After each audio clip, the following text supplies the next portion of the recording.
मध्ये आपले स्वागत आहे। आज मी नाश्त्यासाठी पदार्थ पराठा बनवत आहे, उत्तप्पा बनवत आहे। तो म्हणजे असा की हे पहा, हे पीठ मी असे घेतलेले आहे।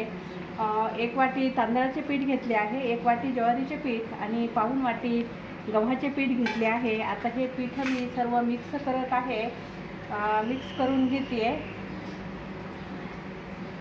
आणि यामध्ये मी साहित्य घेतलं आहे। कोथिंबीर घेतली आहे, 1 कांदा घेतलेला आहे आणि 1 टोमॅटो घेतलेला आहे आणि ह्या 4 मिरच्या मी बारीक खुडून घेतलेल्या आहेत। आता हे मी सर्व या पिठामध्ये मिक्स करून घेते आणि हा सकाळसाठी नाश्ता किंवा 4 वाजता चहाबरोबर हा नाश्ता आपण करू शकता। आणि यामध्ये चवेला थोडीशी हळद घालत आहे, तर आणि थोडंसं मी लाल तिखटही घालून घेते आणि थोडीशी धने जिरेची पावडर घालते आहे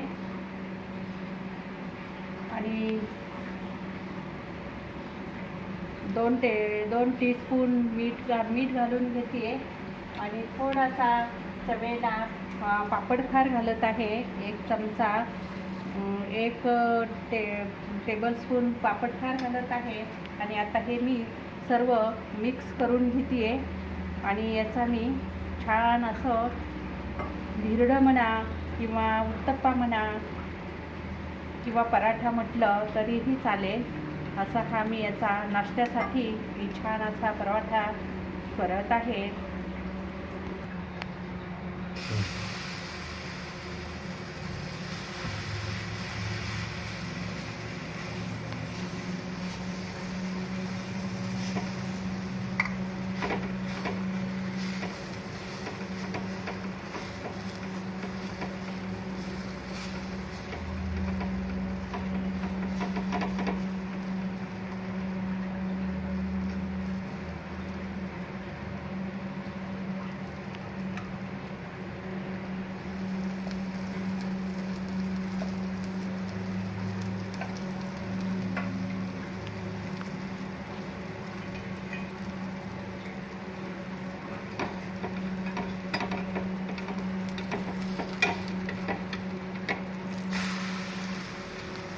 पहा, मिक्सर आपल्या तांदळाच्या आणि ज्वारीच्या गव्हाच्या पिठाचा हा असा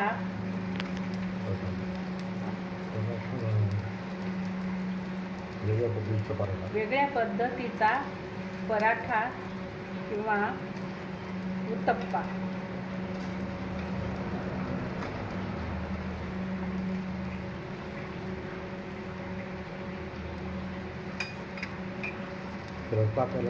त्यावर मी असं हे तेल घालून घेते।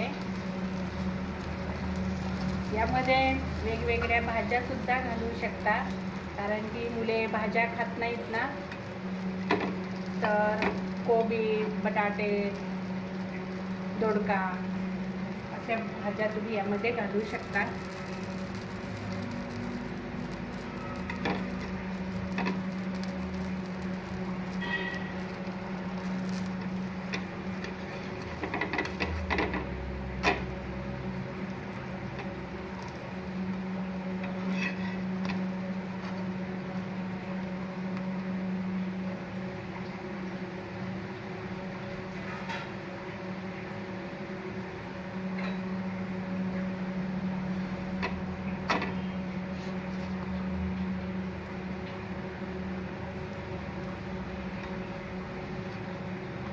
पाच मिनटं लागतात हे होण्यासाठी। असा हा आपला पराठा, आपला हा उत्तप्पा किंवा धिरडे हे असे तयार झालेले आहेत। याबरोबर लोणी किंवा सॉस, टोमॅटो सॉस, केचप हे घेऊन खाऊ शकता। तुम्ही सुद्धा असं करून बघा आणि हिच्या किचनला लाईक करा, शेअर करा आणि सबस्क्राईब करा। बेल आयकॉनचे बटन दाबायला विसरू नका। धन्यवाद।